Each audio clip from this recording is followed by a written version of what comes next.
The fluorescent lights of St. Michael's Medical Center hummed with that particular frequency that made everything feel sterile, cold, impersonal. It was 11:47 p.m. on a Thursday night in Virginia, and the emergency department had settled into its usual late shift rhythm, the quiet before the storm that veteran nurses could feel in their bones. Catherine Hayes stood in the corner of Trauma Bay 4, methodically restocking IV bags on a metal cart. At 52 years old, she moved with a deliberate, almost plodding pace that drove the younger staff insane. Her gray-streaked hair was pulled back into an unfashionable bun. Her scrubs hung loose on a frame that looked tired, worn down by decades of something the others couldn't quite identify. Her hands trembled slightly as she checked expiration dates. It was subtle, barely noticeable, but to the sharp-eyed residents who watched her with barely concealed contempt, it was a neon sign of incompetence.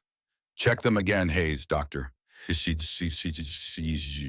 Preston Chase called out from the nurse's station, not bothering to look up from his tablet. He was 32, devastatingly handsome in that sharp, calculated way that came from expensive grooming and unlimited confidence. His white coat was pristine, his stethoscope gleaming like a piece of jewelry. He was the son of Senator Robert Chase, and he made damn sure everyone knew it.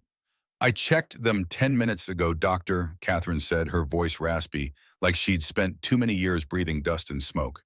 "Then check them again," Preston said, finally glancing up with a smirk. He winked at Lily Park, the young nurse beside him, who spent more time perfecting her makeup than monitoring vitals. "We can't have Grandma here forgetting to read labels. Old age does that, you know. Memory goes first." Lily giggled, covering her mouth with manicured fingers. "Dr. Chase, you're terrible." "I'm cautious," Preston said loudly, ensuring his voice carried across the entire department. "HR keeps sending us these charity cases. I mean, look at her hands. They shake. How is she supposed to start an IV when she can't even hold a syringe steady?" Catherine's knuckles went white as she gripped the saline bag. She didn't respond. She had been at St. Michael's for exactly 3 weeks, and in that time she'd learned that silence was her only defense. They treated her like a glorified janitor who happened to have an RN license, a relic from a different era of medicine, before computers and protocols and corporate efficiency metrics. "I heard she worked at some rural clinic in Nebraska," Dr. Vincent Cruz whispered to another resident, though his voice carried easily. "Probably put Band-Aids on scraped knees for 30 years. Now she thinks she can handle level 1 trauma." Preston stood up, smoothing his immaculate white coat.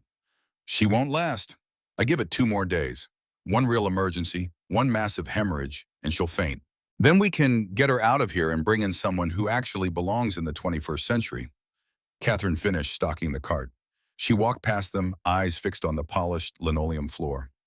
She wasn't deaf. Every word burned like acid, but they were nothing compared to the phantom sensations she sometimes felt: the heat of burning metal, the grit of desert sand, the weight of a dying soldier in her arms. She made her way to the break room, poured herself a cup of stale coffee from a pot that had been sitting for hours, and sat alone at the table farthest from the door. Her right knee throbbed a dull ache that intensified when the weather changed. Shrapnel wound, Helmand's Province, 2014. The surgeons had gotten most of it out, but not all. "Just keep your head down, Catherine," she whispered to herself, rubbing the knee through her scrubs. "You need this pension. You need the quiet." But the quiet was about to shatter. The klaxon didn't just ring. It screamed. It was the specific 2-tone alarm that signaled a mass casualty event involving active duty personnel. "Code Black, ETA 3 minutes. All surgical teams to the bay. This is not a drill. Repeat, this is not a drill." The atmosphere in the hospital shifted instantly. The casual mockery vanished, replaced by controlled chaos. Doors slammed open. Footsteps thundered down hallways. Voices shouted coordinates and protocols. Preston was already moving, his arrogance transforming into command mode. "All right, people, let's move. We have incoming from Joint Base Andrews, Special Operations Transport. That means high-value targets in heavy trauma." He pointed at Lily. "Get the blood bank on the line. Cruise Prep Bay 1. His eyes found Catherine emerging from the break room. "Hayes, you stay out of the way. Go manage the waiting room or something. I don't want you tripping over cords when real work starts." "I'm trauma-certified doctor," Catherine said, her voice surprisingly steady. "I don't care what piece of paper you have," Preston snapped. "This is a SEAL team, extraction gone wrong. High-velocity rounds, shrapnel, potential blast injuries. This isn't a flu shot clinic. Stay out of the way." He didn't wait for an answer. He spun on his heel and rushed toward the ambulance bay doors, his team falling in behind him like disciples following a prophet. Catherine stood there for a heartbeat, the old instinct flaring up in her chest, the urge to run toward the fire to do what she'd been trained to do. But she swallowed it down, forced it back into the box where she kept all the other dangerous parts of herself. She stepped back against the wall, near the scrub sinks, making herself invisible, just another piece of hospital furniture. The double doors exploded open with a violent crash that made everyone flinch. The noise was deafening. Paramedics were shouting vitals over the case ESAs. Gurneys rattled and clanged against doorframes. The metallic smell of fresh blood filled the air instantly, that copper tang that Catherine knew better than her own perfume. Male 30s, multiple GSWs to chest and abdomen, a paramedic screamed. Male 20s, blast amputation left leg, another yelled. And then in the center of the chaos, surrounded by 4 military police officers and 2 frantic flight medics, came the gurney that made everyone stop and stare. Make a whole move, a medic screamed, his voice cracking with desperation. We have the HVT high-value target, Commander Ryan Foster, SEAL Team 6. He took a sniper round to the upper thoracic cavity and shrapnel to the neck. BP is 70/40 and dropping fast.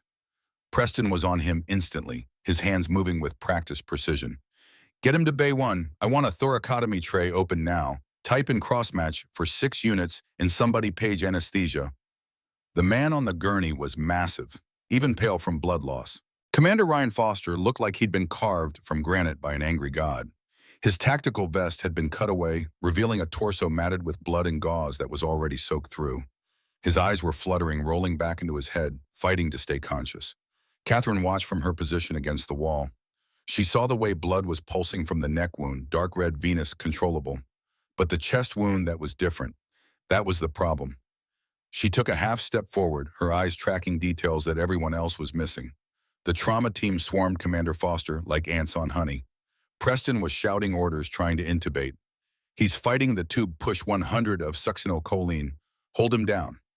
Foster was thrashing, even half dead. His survival instinct was violent, primal. He grabbed Dr. Cruz's wrist with a bloody hand, his grip like a vice crushing. Restrain him, Preston yelled, sweat already beading on his forehead. He can't breathe, you idiot, Catherine whispered to herself so quietly no one could hear. He can't breathe because you're not looking at the right thing. She watched the monitor. The oxygen saturation wasn't coming up even with the bag valve mask. His heart rate was climbing, tachycardia, the body's desperate attempt to compensate.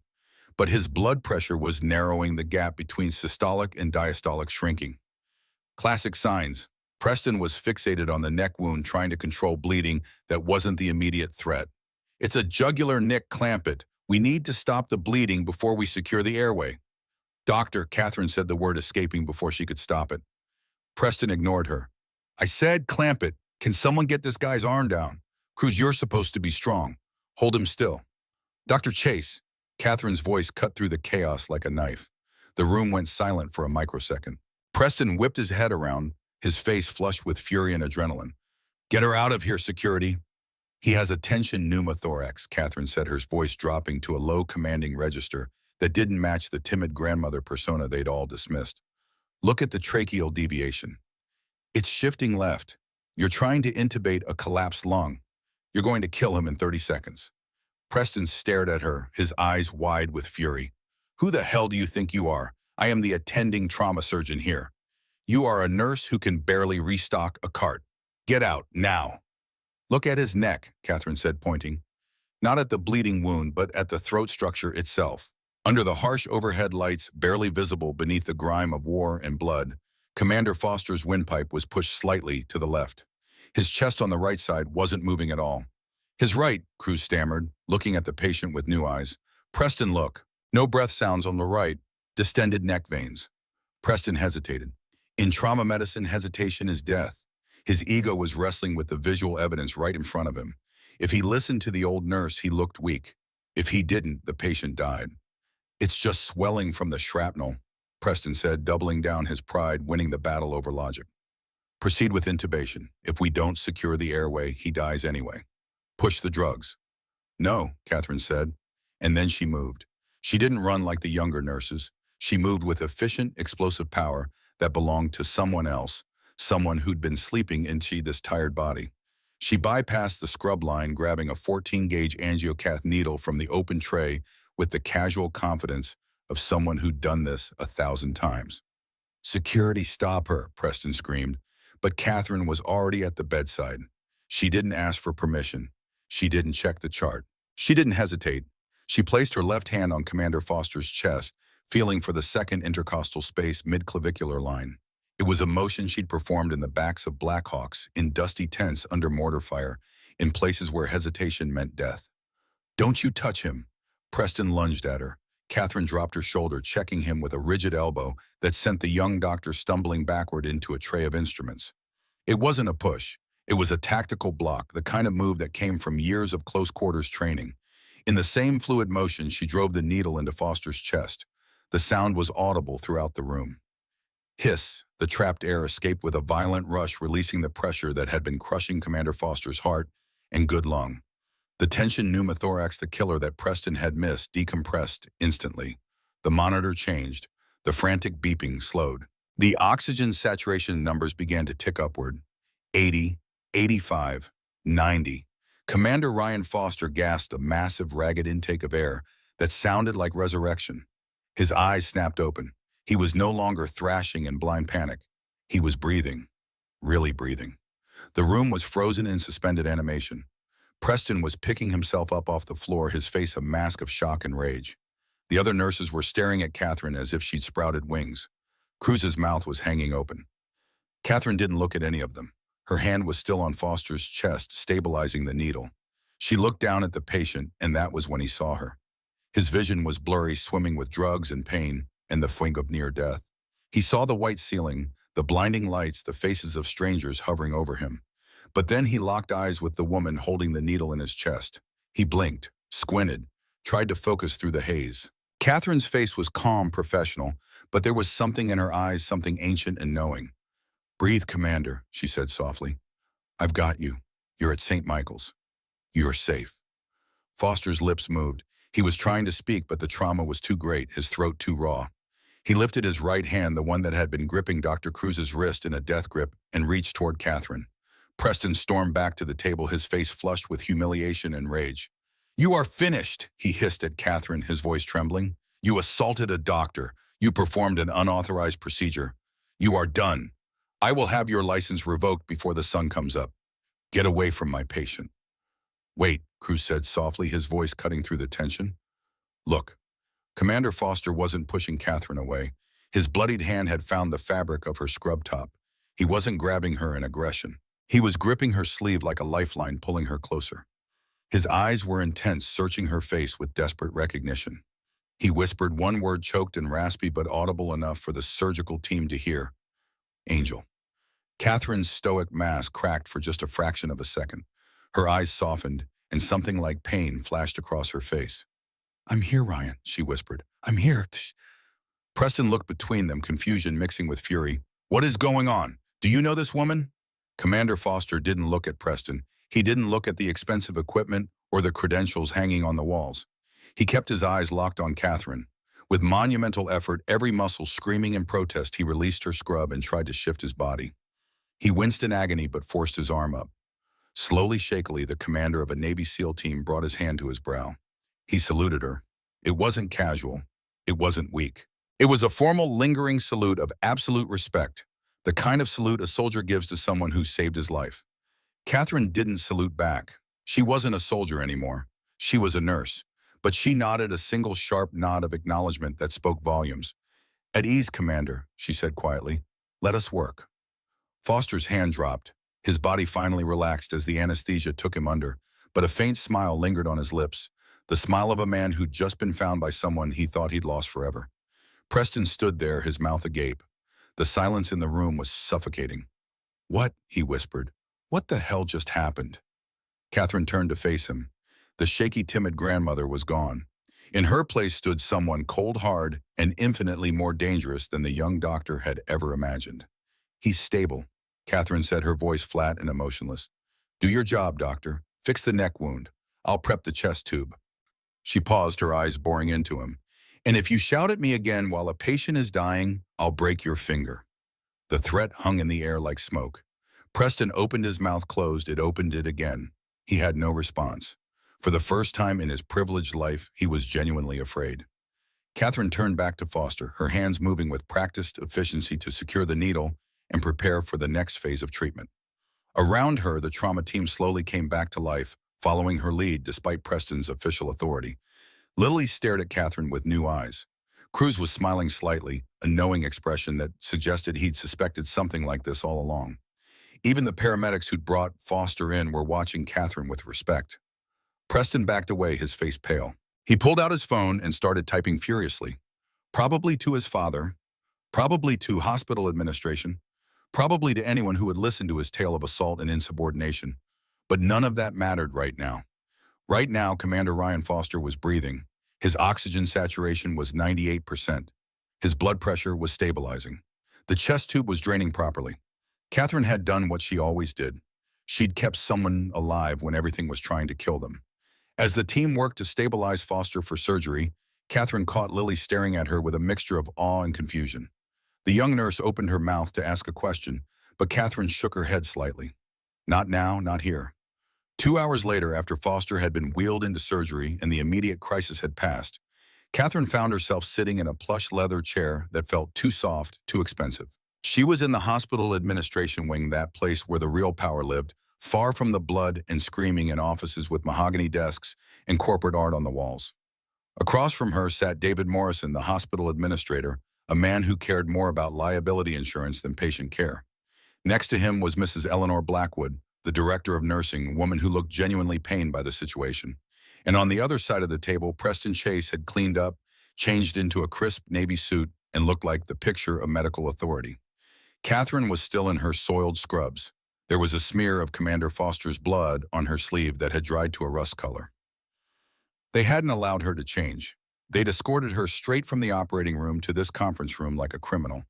"This is a clear-cut case of gross misconduct," Preston said, leaning back in his chair with false casualness.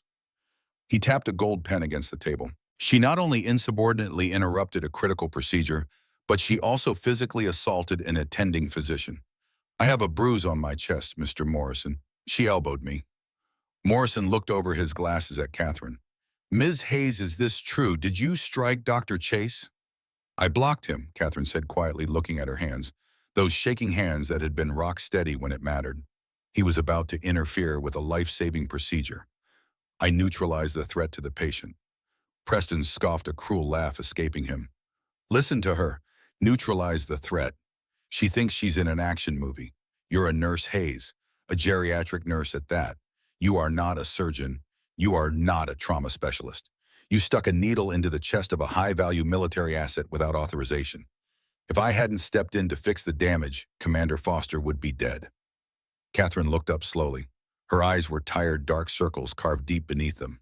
"The commander is stable, isn't he? His oxygen stats are 99%. His lung reinflated. The chest tube is draining perfectly." "That is due to my team's follow-up," Preston lied smoothly. "We had to clean up your mess. You got lucky, Hayes, blind luck. But luck isn't a medical strategy. You are a liability." He leaned forward. "Imagine if you had punctured his heart. The lawsuit would bankrupt this hospital." Mrs. Blackwood looked pained. "Catherine, you have to understand the protocol. You went outside your scope of practice. You can't just stab patients."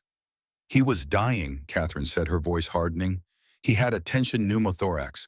Dr. Chase was treating a neck wound while the patient suffocated. Protocol doesn't matter when the patient is turning blue."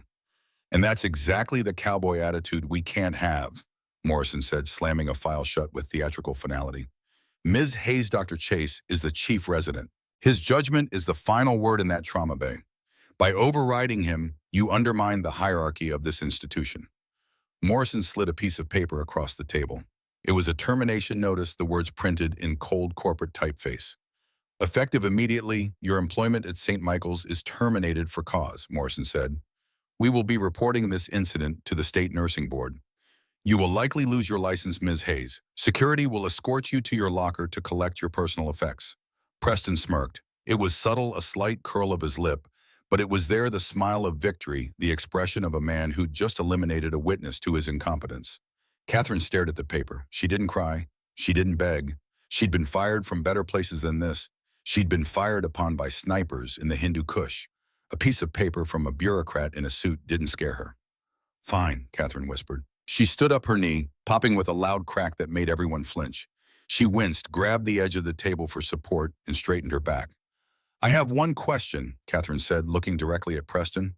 "Make it quick," Preston said, checking his Rolex.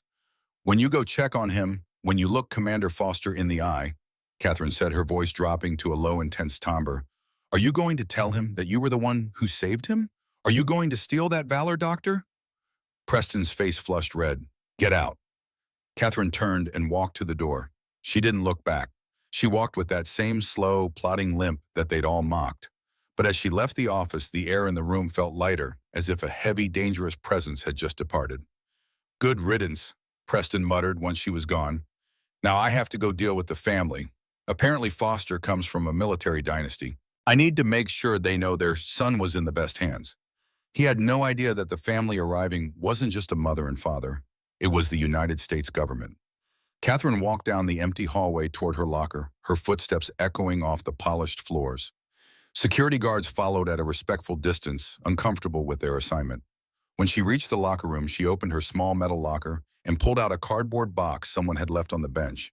Inside the locker, hanging in the back, was an old field jacket, olive drab, faded by years and sun, with patches sewn onto the shoulders. She ran her fingers over the embroidered insignia, 75th Ranger Regiment. Beneath it, folded carefully, was a citation for the Distinguished Service Cross. She left them there. Those belonged to someone else, someone who died in the desert. Catherine packed her meager belongings into the box, a cracked coffee mug that said, "World's okayest nurse," a stethoscope she'd bought with her own money because the hospital-issued ones were garbage, and a small dying succulent plant that had somehow survived 3 weeks in this fluorescent hell. She walked out through the emergency department. It was 2:30 a.m. now, and the chaos had settled. Lily was at the nurse's station, and when she saw Catherine, she stood up quickly. "Miss Hayes, Catherine shook her head. "It's okay, Lily. You have a career here. Protect it." "But what you did doesn't matter," Catherine said. "Take care of the patients. That's all that matters." She pushed through the doors and walked into the cold Virginia night. The rain had started, a freezing drizzle that cut through her thin scrubs. She walked to the bus stop, sat on the bench, and waited. The number 42 bus arrived 15 minutes later, smelling of wet wool and diesel. Catherine climbed aboard, paid her fare, and made her way to the very last row. She squeezed into the corner seat, clutching her pathetic cardboard box. As the bus pulled away from St. Michael's Medical Center, Catherine stared out the rain-streaked window. The gray cityscape of Arlington blurred into streaks of concrete and regret. "It's over," she told herself. The thought wasn't angry. It was just a heavy, suffocating fact. For 10 years, Catherine had lived as a ghost. She had buried Dusty, the legend, the operator, the woman who had performed surgery in the backs of burning Humvees, deep inside this shell of a middle-aged invisible woman. She had traded the adrenaline of combat for the safety of anonymity. But the warrior in her hadn't died. It had just been sleeping. And tonight it had woken up just long enough to save a life and ruin hers. Catherine closed her eyes and let the vibration of the bus engine rattle through her bones. Somewhere in the city, Commander Ryan Foster was in surgery, alive because she'd refused to stay silent. Somewhere in that hospital, Preston Chase was probably already spinning the story, making himself the hero. The bus driver's voice crackled over the intercom. "Next stop, 4th and Main, transfer to the Blue Line." Catherine opened her eyes and stared at her reflection in the dark window. For just a moment, she saw someone else staring back, a younger woman in combat fatigues, eyes hard as diamonds, hands steady on a rifle. Then the moment passed, and she was just Catherine again. The bus lurched to a stop at 4th and Main, and Catherine gathered her cardboard box, preparing for the cold walk to her apartment. But as she stood, her phone buzzed in her pocket. She almost ignored it. At 2:47 a.m., nothing good came from answering unknown numbers. But something made her look at the screen. The number wasn't unknown. It was blocked, showing only "restricted call" in stark letters. In her old life, that had meant one thing: someone from the world she'd left behind. Catherine pressed the phone to her ear. "Hayes." The voice on the other end was familiar, warm like aged bourbon, but carrying an edge of urgency. "Catherine, it's been a long time." She went very still. The other passengers shuffled past her, annoyed at the woman blocking the aisle. "General Stone," she said quietly. "I'm retired, sir." "I'm aware, but we have a situation. Commander Foster, the man you saved tonight, he was part of a classified operation. An operation that went very wrong.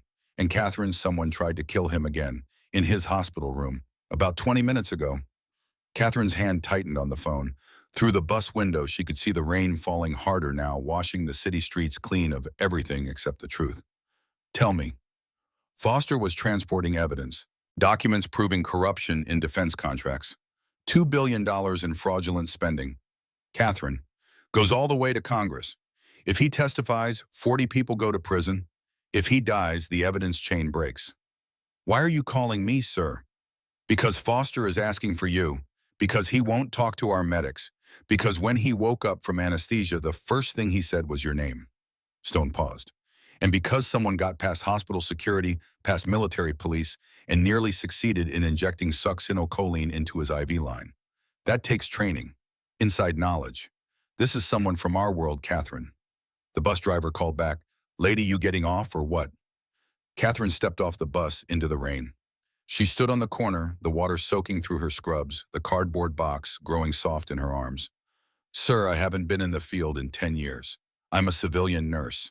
I just got fired. I'm nobody." "You saved Ryan Foster twice, Catherine. Once in Helmand Province in 2014 and once tonight. He trusts you, and right now, trust is the only currency that matters." Stone's voice softened. "I need you to keep him alive while we figure out who burned him. And I need you to do it quietly. The hospital can't know. Your former administrator can't know. This is off book." Catherine looked down at her hands. In the streetlight, she could see the tremor, the slight shake that came from nerve damage, and too many memories. But she also saw the scars, the calluses, the evidence of a life spent pulling people back from the edge of death. "When do I start?" "There's a car 3 blocks east of your position. Black SUV, it will take you to Foster's location. He's being moved to a secure facility as we speak." "General, what facility can you trust if the conspiracy goes as high as you say?" Stone chuckled, but there was no humor in it. "That's why I called you Catherine. Because the safest place for Ryan Foster right now isn't a military hospital. It's wherever you are." The line went dead.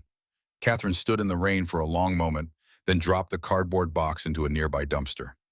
Everything in it belonged to the life she'd tried to build, the quiet life, the safe life. That life was over.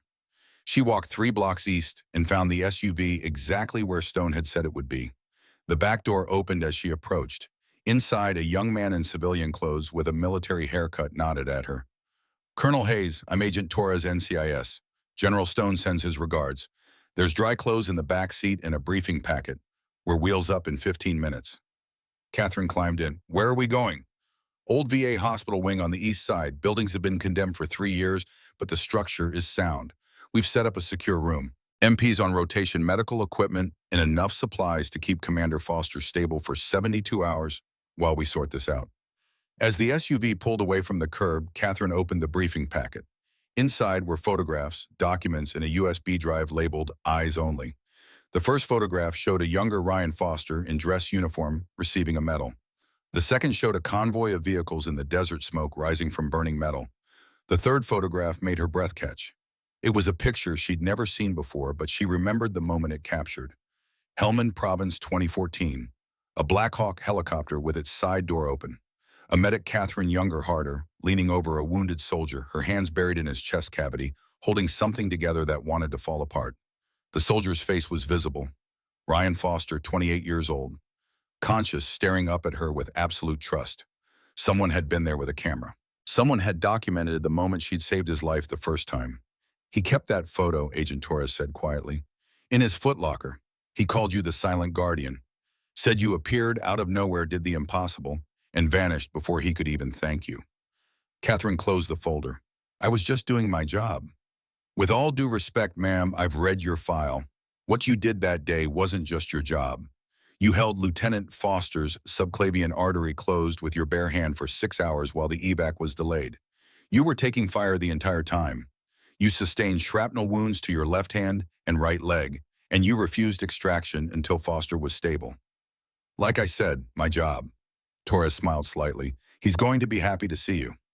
The VA hospital loomed out of the darkness like a tombstone, a relic from another era when the government actually funded veteran care. The building was dark, condemned signs posted on the doors, but Catherine could see light from one window on the 3rd floor. They entered through a service entrance, the MP stationed there checking eyes and weapons before allowing them through. The hallways smelled of disinfectant and decay, but the secure room on the 3rd floor was different. Someone had brought in modern medical equipment monitors that beeped softly and IV stand portable oxygen. And in the hospital bed propped up on pillows was Commander Ryan Foster. He looked better than he had in the trauma bay, but not by much.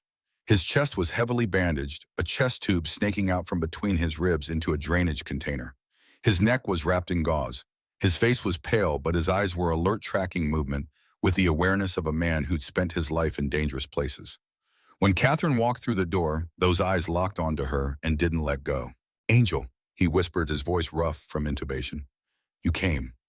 Catherine moved to his bedside, her nurse instincts taking over. She checked his vitals on the monitor, examined the chest tube output, assessed his breathing. "Your oxygen saturation is good. Pain level manageable." He reached out and caught her wrist gently. "Catherine Hayes, I finally know your name." "You should rest, Commander." "Ryan, please. After what we've been through, I think we're past rank and formality." He smiled, wincing slightly at the pain it caused. "I thought I'd never see you again. After Hellman, after you saved me, you just disappeared. I looked for you, spent months trying to find the medic who pulled me back from hell. But you'd retired, vanished, changed your name." "I needed to disappear," Catherine said quietly. She pulled up a chair and sat down her knee, grateful for the rest. "I'd seen enough death. I wanted peace. And instead, you found me bleeding out in a hospital in Virginia." Ryan laughed, then coughed, pain flashing across his face. "God has a sense of humor." "Tell me what happened," Catherine said. "The operation, the ambush, why someone wants you dead." Ryan's expression darkened. "It was supposed to be a milk run, training exercise, they said. My team was tasked with securing a location and extracting a package. But when we arrived, the coordinates were wrong. We walked into a kill box. 50 cal fire from 3 positions. RPGs. It was a professional hit, Catherine. Not insurgents, not random. Someone changed our coordinates and sent us into an ambush. The package you were extracting, the evidence General Stone mentioned. Documents proving that Defense Corp Solutions, one of the largest military contractors in the country, has been billing the government for equipment, never delivered services, never rendered soldiers, never trained. $2 billion over 15 years. And the corruption goes deep. Pentagon officials, Congressional Defense Committee members, even some of our own commanders. Catherine felt the pieces clicking together. You were never supposed to make it back. I survived the ambush. My team didn't. I was the only one extracted. And when I woke up in that hospital, someone was there. I couldn't see his face, but I felt wrong. My combat instinct was screaming. I hit the call button and he ran. The nurse found a syringe in my IV port. Succinylcholine. Untraceable if it works. Looks like cardiac arrest. Clean and simple. Military training, inside knowledge. Catherine stood and walked to the window, looking out at the dark city. Ryan, if the conspiracy is as deep as you say, if it reaches into the Pentagon and Congress, then nowhere is safe. They have resources, connections, time. They'll keep coming until you're dead. I know. His voice was steady, accepting. That's why Stone asked for you. Because you're not part of the system anymore. You're not in any database, not on any roster. You're a ghost, Catherine. The silent guardian. And right now, I need a guardian more than I need a hospital. Catherine turned back to face him. In the dim light, he looked young, vulnerable, a soldier who'd survived one battle only to face another. I can keep you alive for 72 hours. Maybe longer if we're careful. But Ryan, I'm not a soldier anymore. I'm a nurse. If they send trained killers, if they send a team. You blocked a doctor and decompressed my chest without hesitation, Ryan said. You moved like someone who's been in combat. I know what that looks like, Catherine. You can say you're not a soldier anymore, but soldiers don't retire. We just change uniforms. Before Catherine could respond, her phone buzzed. A text from General Stone. Surveillance detected. 3 individuals casing the building. MP alert issued. Recommend internal lockdown. Catherine showed the message to Ryan. His face hardened. They found me faster than I expected. How long since you arrived here? 90 minutes. Then they didn't track you. They tracked me. Catherine felt ice run through her veins. The termination meeting. Preston Chase. He knew about you, knew you were high value. What if he's not just an arrogant doctor? What if he's part of this? Ryan tried to sit up, wincing. Chase? Preston Chase. His father is Senator Robert Chase. Senator Chase sits on the Senate Armed Services Committee. He oversees defense appropriations. The pieces fell into place with sickening clarity. Preston had access to your medical records. He knew when you arrived what condition you were in. He could have been the one who tried to poison your IV. And when you saved me, when you proved you were competent and observant, you became a threat. Catherine moved quickly, checking the room's exits. One door, one window, 3 floors up. The MPs were stationed at the main entrance and the service door. If trained killers were coming, they'd bypass the obvious entry points. Ryan, I need you to trust me. Can you move? I can try. We're not staying here. This room is a trap. Too many access points, too predictable. Catherine pulled out her phone and dialed Stone's number. He answered immediately.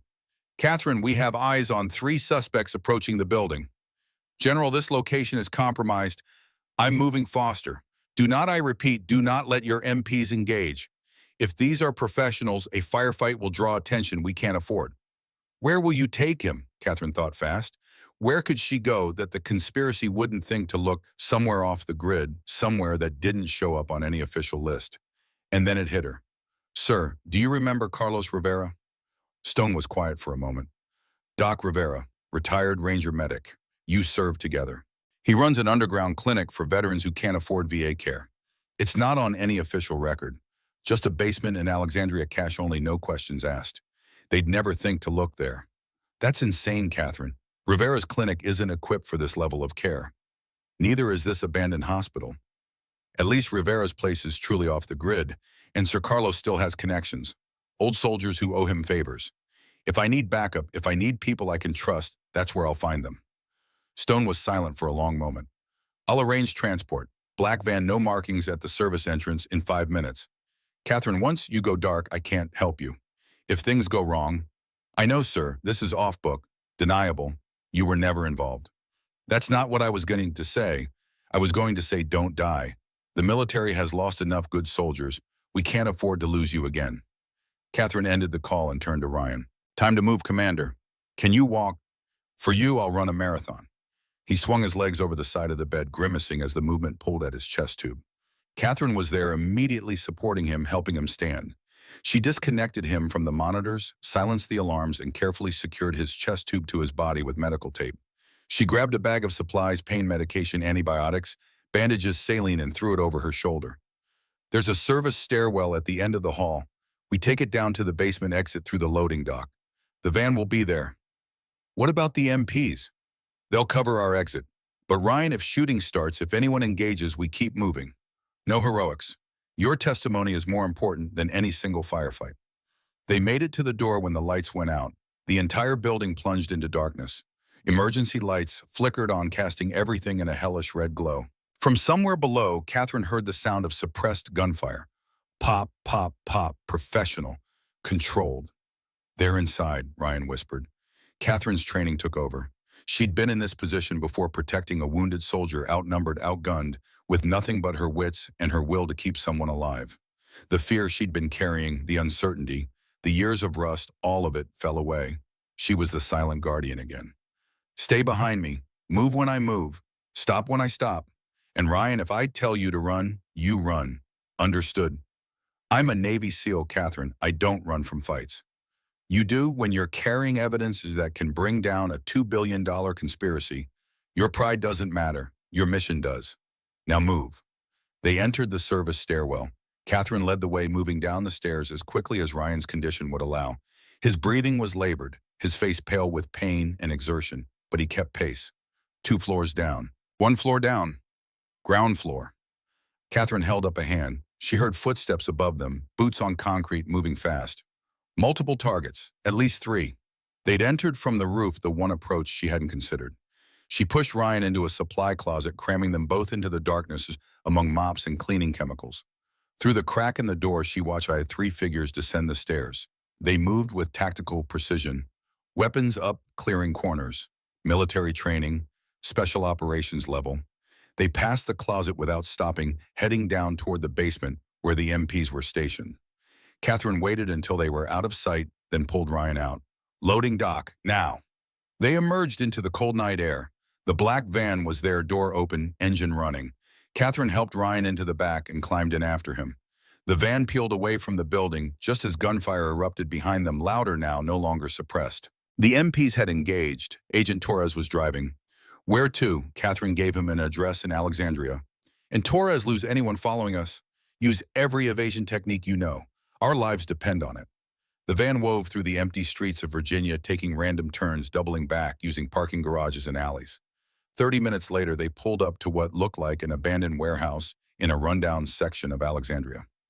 Catherine helped Ryan out of the van. Torres, tell General Stone we're dark. He won't hear from us until this is over. Colonel Hayes, I'm supposed to stay with you. Provide security. You're supposed to be deniable.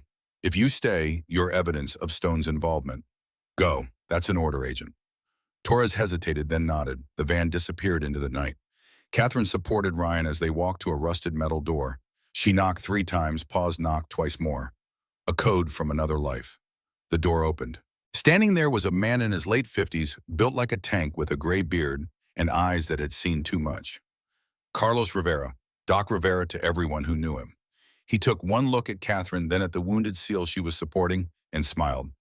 Kate, been a long time, and I see you brought me a present. Carlos, I need help. Off the books, deep off the books. Come in, mi hermana. Mi casa es su casa, even if my casa is a basement clinic for broken soldiers. He helped them inside, closing and locking the door behind them. Let's take a look at your friend here. SEAL right, I can always tell. You guys have that look, like you've seen God and weren't impressed. Ryan laughed, then coughed. Close enough. The basement was larger than Catherine expected, divided into sections by curtains. Medical equipment lined the walls, old but functional. In various beds and chairs, Catherine saw other patients. Veterans missing limbs, dealing with addiction, suffering from wounds both visible and invisible. Carlos led them to a private room in the back, separated from the main area by an actual door. Inside was a proper hospital bed, monitors, supplies. My VIP suite, usually reserved for guys who really don't want the VA asking questions. Today it's yours. Catherine helped Ryan into the bed and immediately began assessing his condition. The transport had been hard on him. His chest tube had shifted slightly and fresh blood stained his bandages. Carlos, I need... Say no more, but fine. He was already moving, gathering supplies with the practiced efficiency of a man who'd done this 1,000 times. IV fluids, fresh bandages, pain management. Anything else?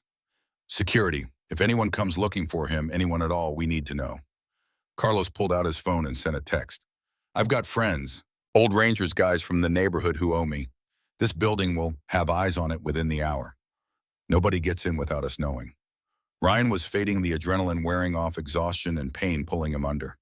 Catherine adjusted his pain medication, checked his vitals, made sure everything was stable. Then she sat in the chair next to his bed and finally allowed herself to feel the weight of what she'd just done. She'd gone from fired nurse to fugitive in less than 6 hours. She was protecting a witness in a conspiracy that reached the highest levels of government. She'd assaulted a doctor, stolen a patient, and gone completely dark from military oversight. And somehow, for the first time in 10 years, she felt alive. Carlos brought her coffee, real coffee, not the hospital sludge. He sat across from her, studying her face. You want to tell me what's really going on, Kate? Not yet, for your own protection. That bad. Worse. He nodded, accepting it. You look different. Not just older. Different it, like you finally stopped running. I'm not running anymore, Carlos. I can't. That man in there, Ryan, he's counting on me, and I'm not going to let him down. Like you never let any of us down. Carlos raised his coffee cup in a toast to the silent guardian. Welcome back. Catherine touched her cup to his, and for a moment in that basement clinic, surrounded by broken soldiers and old friends, she felt something she hadn't felt in a decade. She felt like she belonged. Hours passed in quiet vigilance. Catherine dozed in her chair but never truly slept. Every sound, every creak of the building brought her to full alertness. Ryan slept fitfully, his body trying to heal from trauma that would have killed a lesser man. At 4:47 a.m., Catherine's phone buzzed with a text from an unknown number. She opened it and felt her blood go cold. It was a photograph of the clinic's exterior, taken from across the street. The message below read, "We know where you are. Surrender Foster by 6 a.m. or we come in." Carlos appeared in the doorway, his own phone in hand. Got the same message. They're not bluffing, Kate. I count at least 4 positions around the building. Professional setup, overwatch blocking positions, probably a breacher team ready to go. Catherine stood and moved to the small window. Through the gap in the curtains, she could see the first hints of dawn touching the Alexandria skyline. Somewhere out there, trained killers were watching, waiting, preparing to storm this building and eliminate everyone inside. How many patients do you have here right now? She asked. 7, plus Ryan, and all of them veterans who can't go to the VA, who can't afford real care, who have nowhere else to go. Carlos's voice was hard. I'm not letting them become collateral damage, Kate. Neither am I. Catherine pulled out her phone and called the one person who might be able to help. General Marcus Stone answered on the first ring. Catherine, I've been monitoring the situation. I know they've found you. Sir, I need backup, real backup, not MPs, not agents who might be compromised. I need people I can trust absolutely, people who know how to fight. Stone was quiet for a long moment. Catherine, if I send official support, I expose the operation. Foster's testimony becomes inadmissible. The conspiracy wins. Then send unofficial support. You've been in the military for 40 years, sir. You must know people, retired operators, veterans who owe you favors, people who still remember what loyalty means. What you're asking for is a private army, Catherine. I'm asking for soldiers who still believe in protecting their own. I'm asking for the old guard, sir, the ones they've forgotten about, the ones they've pushed aside. Let them remember what they fought for. Stone exhaled slowly. There's a group, veterans from my early days in the Rangers. They meet once a month at a bar in Arlington. They call themselves the Last Watch. Most of them are in their 60s and 70s, Kate. They're not the warriors they used to be. Neither am I, sir, but we're still here, and sometimes experience beats youth.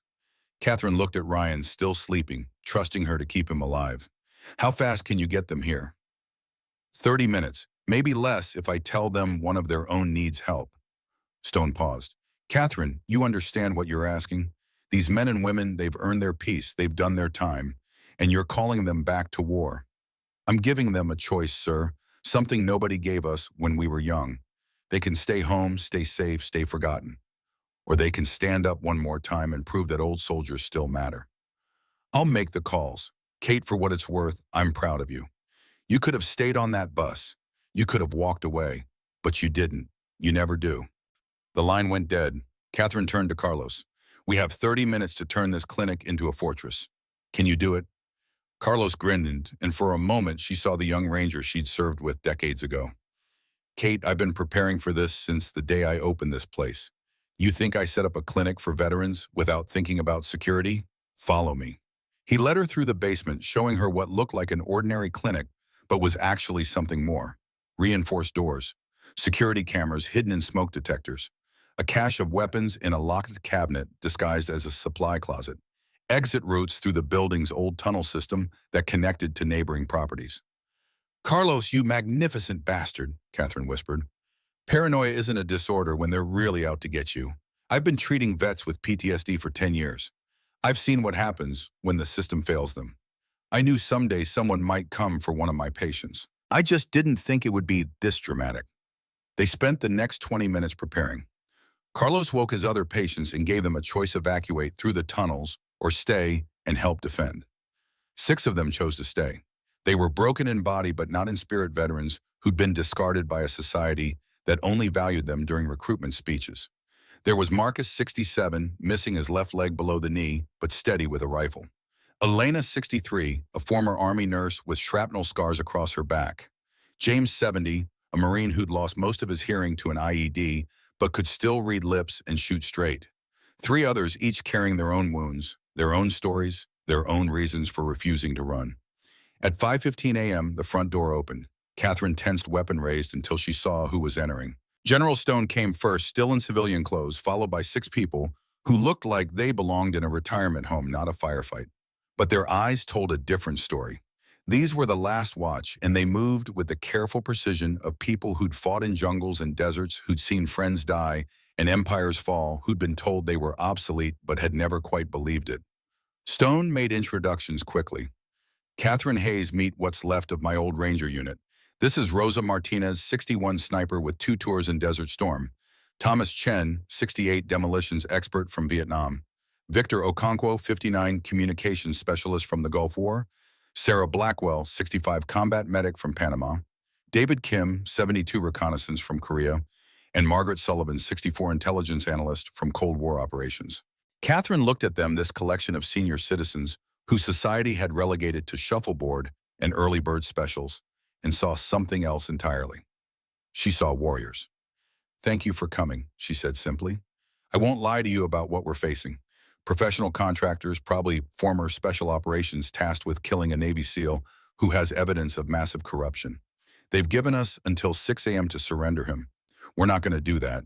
So in about 40 minutes, they're going to come through those doors with everything they have. Good, Rosa said, her voice carrying a slight accent. I was getting bored with bingo night. Thomas grinned. My grandkids keep telling me I'm too old for excitement. Time to prove them wrong. Stone pulled Catherine aside while the others began setting up positions under Carlos's direction. Kate, I've brought what I can without triggering official channels. Body armor, weapons, ammunition, medical supplies. But once the shooting starts, you're on your own. I can't call in backup. I can't get you extracted. If this goes wrong, then it goes wrong, sir. But at least we'll go down fighting for something that matters. That's more than a lot of people get. Stone gripped her shoulder. Your wife would be proud of you, Kate. Claire always said you had the biggest heart of anyone she'd ever met. She'd love that you're still saving lives even when it costs you everything. The mention of Claire hit Catherine like a physical blow. She'd been dead for 3 years, cancer the enemy that couldn't be fought with tactics, or courage that didn't care about training or experience. Catherine had held her hand at the end, helpless for the first time in her life, unable to do the one thing she'd been trained for, keep someone alive. Claire would tell me I'm an idiot for getting involved, Catherine said softly, and then she'd ask if I needed help. Exactly. Stone checked his watch. 5:30. They'll come at 600 right on schedule. Standard doctrine. They've given a deadline to create psychological pressure to make you panic and make mistakes. Don't give them the satisfaction. The next 30 minutes passed in tense preparation. Rosa took a position on the second floor with her rifle, the best overwatch they could manage. Thomas rigged the main entrances with improvised charges, not lethal, but enough to slow down any breach. Victor set up a communications hub monitoring police scanners and government channels for any sign that official forces were being mobilized. The others took positions throughout the building, creating interlocking fields of fire. Catherine stayed with Ryan. He'd woken during the preparations, and despite his injuries, he'd insisted on being moved to a wheelchair where he could at least observe and advise. You should have left me, he said as Catherine checked his chest tube. Gone dark disappeared. Instead, you've gathered a retirement home full of veterans to die protecting me. First, they're not going to die. Second, they chose to be here. Nobody forced them. Catherine adjusted his IV. And third, Ryan, you're not the only reason we're doing this. Every person in this building has been forgotten, dismissed, told they don't matter anymore. This is their chance to prove everyone wrong. Don't take that away from them. At 5:58 a.m., Victor's radio crackled. We have movement. 4 vehicles blacked out, approaching from cardinal directions. Count 12 tangos, full tactical gear. They're not hiding anymore, Kate. They're coming in loud. Catherine moved to the main room where the last watch had assembled. These old soldiers looked at her with steady eyes, waiting for orders, and she felt the weight of command settle on her shoulders like an old familiar coat. Here's what's going to happen, she said, her voice calm and clear. They'll try the doors first. Thomas's charges will discourage that. Then they'll breach the windows. That's when Rosa takes her shots not to kill, but to make them respect our position. They'll pull back, reassess, maybe try to negotiate. That's when we make our offer. They leave. We won't press charges. They stay, things get ugly. And when they don't leave, Elena asked, then we show them that old doesn't mean helpless. We use this building, we use our experience, we use their overconfidence against them. They think they're up against a scared nurse and a wounded SEAL. They have no idea what they're actually facing. At 6:00 a.m. exactly, a voice boomed from outside, amplified by a megaphone. Catherine Hayes, Commander Foster, you have 60 seconds to come out with your hands up. This doesn't have to end badly. Catherine picked up a bullhorn that Carlos had produced from his seemingly endless supply of equipment. She walked to the window, staying behind cover, and responded. This is Colonel Catherine Hayes, United States Army Rangers, retired. The man you're trying to kill is under my protection. He's a wounded soldier and a witness to federal crimes. If you want him, you're going to have to come through me and everyone else in this building. And I promise you, that's not going to be as easy as you think. There was a pause. Then the voice came back, but this time there was uncertainty in it. Colonel Hayes, we have authorization from the highest levels. Interfering with our operation is a federal offense. So is trying to murder a Navy SEAL. So is defense contractor fraud. So is conspiracy. You want to add up federal offenses, we can do this all day, or you can walk away, Tell your bosses that the target is too protected and everyone goes home alive. Your choice. You have 60 seconds. Catherine stepped back from the window. Rosa's voice came through the radio. Kate, they're not withdrawing. They're moving into breach positions. Copy that. Everyone to your stations. Remember, we're not trying to kill them. We're trying to survive long enough for the truth to come out. Controlled fire defensive positions, and for God's sake, don't be heroes. We're too old for that nonsense. The first explosion came at 6:03 a.m. Thomas's charge at the front door triggered by a pressure plate. The blast wasn't massive, but it was enough to throw the breach team backward, ears ringing, confidence shaken. Rosa took her shot through a second-floor window, hitting the pavement 6 inches from the team leader's foot. A warning, not an attack. The contractors pulled back, regrouping. Catherine used the breathing room to check on her people. Everyone was in position, alert but calm. These weren't panicked civilians. These were veterans who'd been in worse situations and survived. Carlos appeared at her elbow. Kate, I just got off the phone with some friends in the Alexandria PD. They're hearing reports of gunfire. They're going to have to respond. How long? 10 minutes? Maybe 15. That's our window. We hold for 10 minutes and then this becomes a public incident. They can't operate in public. They'll have to withdraw. But the contractors weren't giving them 10 minutes. The second assault came from multiple directions simultaneously. Flashbangs through windows, breaching charges on the reinforced back door, suppressing fire from across the street. They were done with subtlety. The basement erupted into controlled chaos. Catherine's defenders returned fire, not wild spraying, but careful aimed shots designed to keep the attackers at bay. Marcus, the one-legged Marine, was positioned at the stairwell, and when 2 contractors tried to rush down, he dropped them both with shots to their body armor, non-lethal, but definitely persuasive. Elena, despite her age and injuries, moved through the building like a ghost appearing behind breaching teams to fire shots that sent them scrambling for cover. James, the deaf Marine, used his disability as an advantage, unaffected by the flashbangs that disoriented everyone else. But the contractors were good and they were determined. One team managed to breach the eastern wall, pouring through a window that Thomas's charges hadn't covered. Catherine found herself face to face with 3 armed men in tactical gear, their weapons trained on her. The old instincts took over. She dropped low using a medical card as cover and came up with her weapon aimed at the lead contractor's center mass. I don't want to kill you, she said, but I will if you take one more step. The contractor laughed. Lady, you're, what, 50? You really think you can take 3 of us? No, Catherine said, but I don't have to take 3 of you. I just have to take you. And your friends have to decide if their paycheck is worth watching you die. The standoff lasted 3 heartbeats. Then the sound of sirens filled the air, growing louder, and the contractor's radio crackled with urgent commands.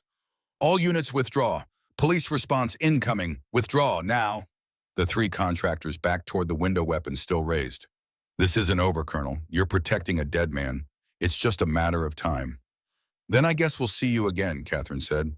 But next time, bring more friends. You're going to need them. They disappeared through the window. Within seconds, the sounds of vehicles pulling away filled the morning air. The assault was over, lasting less than 8 minutes, but it had felt like hours.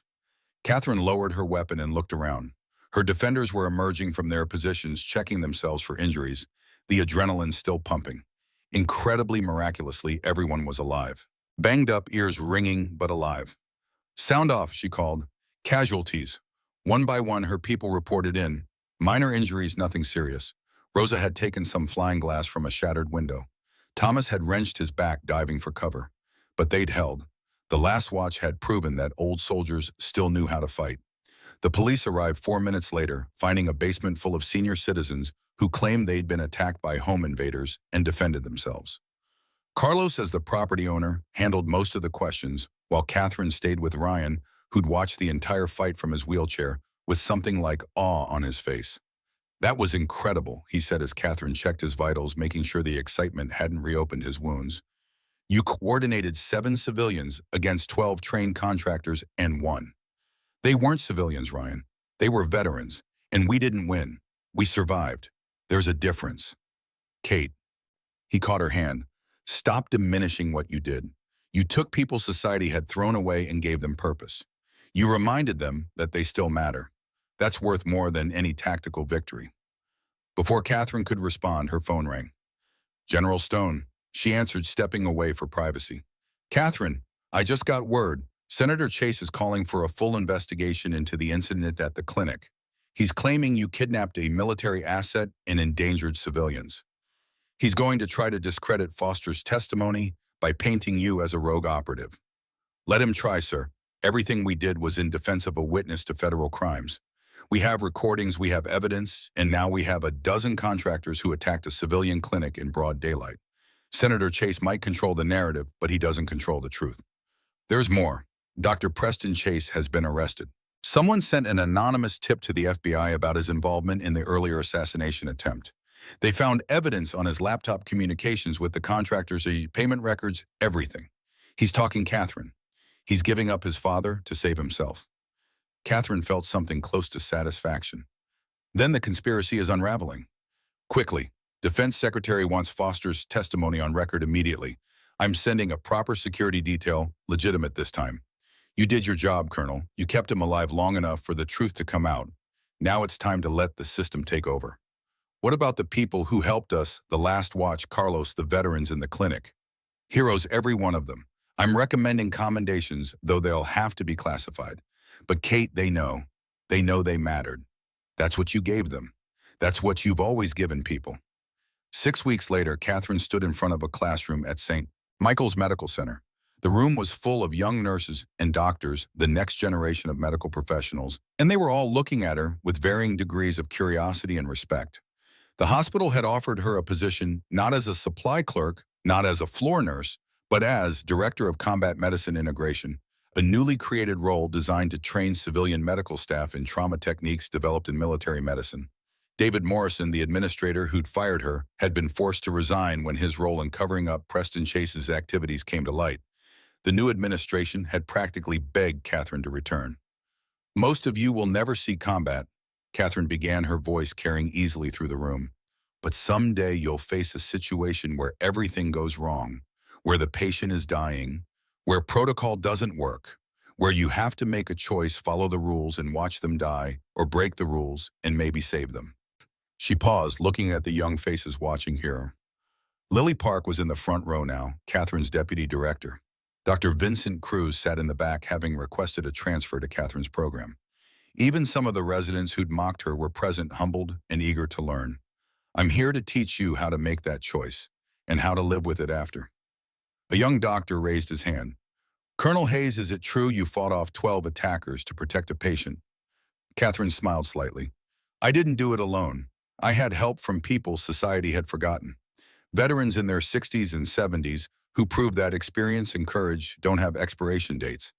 That's the real lesson I want you to learn. Never underestimate someone because of their age or appearance. The most valuable people in this hospital aren't always the ones with the most impressive credentials. After the class ended, Catherine found General Stone waiting in the hallway. He was in dress uniform and his expression was serious. Colonel Hayes, I have a request. It's irregular and you have every right to refuse. What is it, sir? The Pentagon wants to establish a new training program. Combat medics transitioning to civilian practice, civilian medical personnel, learning military trauma techniques. They want you to head it. Full colonel rank, active duty, your own facility. It would mean coming out of retirement officially. Catherine looked out the window at the hospital parking lot. She could see the last watch gathered near the entrance. They'd started meeting here once a week, volunteering, mentoring young veterans, refusing to fade away quietly. Carlos was with them, laughing at something Rosa had said. Ryan Foster, fully recovered, was scheduled to visit later that day. I appreciate the offer, General, but I think I'm exactly where I need to be. The military has plenty of colonels. What it needs is someone to bridge the gap between military and civilian medicine, to teach young doctors that there's more to saving lives than following protocols, to show them that sometimes the best medical intervention is simply refusing to give up. Stone nodded, a small smile on his face. I expected you'd say that. For what it's worth, Kate, you've done more for military medicine in the past 6 weeks than most people do in a career. Foster's testimony brought down 47 people, including a senator and 3 Pentagon officials. The $2 billion in fraudulent spending is being recovered. And you reminded a lot of old soldiers that they still have value. That's worth more than any rank. After Stone left, Catherine returned to her office. On the wall was a photograph, the only one she'd allowed them to hang. It showed the last watch standing in front of the clinic, 7 old veterans and 1 old nurse, all smiling, all alive, or all still fighting in their own way. Her phone buzzed with a text from Ryan. "Dinner tonight, I owe you about 1,000 thank yous, and I figured I'd start paying them off 1 meal at a time." Catherine smiled and typed back, "Only if you're buying. Saving your life twice has to be worth at least a decent steak." As she shut down her computer for the day, Catherine caught her reflection in the dark screen. She saw gray hair, yes, wrinkles definitely, the face of a 52-year-old woman who'd been through hell and back. But she also saw something else. She saw purpose. She saw value. She saw a soldier who'd finally found her way home. The phone rang one more time. Unknown number. Catherine almost didn't answer, but something made her pick up. "Colonel Hayes." The voice was young, female, urgent. "My name is Lieutenant Sarah Chen. I'm currently deployed in Syria and we have a situation. Multiple casualties, improvised medical facility, and I'm the most experienced medic on site. I've read your file, ma'am. I've studied your techniques. And right now I need your help walking me through a procedure I've never done before. There's a soldier dying, and you're the only person I know who's been in this exact situation." Catherine grabbed a notepad and pen. "Talk to me, Lieutenant. What are we dealing with?" As the young medic described the situation, Catherine felt that old familiar calm settle over her. This was who she was. Not a supply clerk, not a relic, not someone to be dismissed and forgotten. She was the silent guardian. And as long as soldiers needed her, as long as lives hung in the balance, as long as there was one more person to save, she would be there. "All right, Lieutenant," Catherine said, her voice steady and sure. "Here's what you're going to do. First, take a breath. You're trained for this. You're ready. Now let's save a life together." And in that moment, in an office in a Virginia hospital, Colonel Catherine Hayes did what she'd always done. She reached across distance and doubt and fear, and she pulled someone back from the edge. Because that's what guardians do. They stand watch. They refuse to quit. They remember that every life matters, every soldier deserves a chance, and experience will always be worth more than arrogance. The sun set over St. Michael's Medical Center, painting the sky in shades of amber and gold. In her office, Catherine talked a young medic through a life-saving procedure. In the parking lot, the last watch shared stories and laughter. In a federal courthouse, Ryan Foster's testimony continued to bring down a corrupt empire. And somewhere in the world, another old soldier who'd been told they didn't matter anymore saw the news, saw the story of the silent guardian, and remembered that they still had something to offer. The fight wasn't over. It never really ended. But for the first time in 10 years, Catherine Hayes wasn't running from it anymore. She was exactly where she belonged,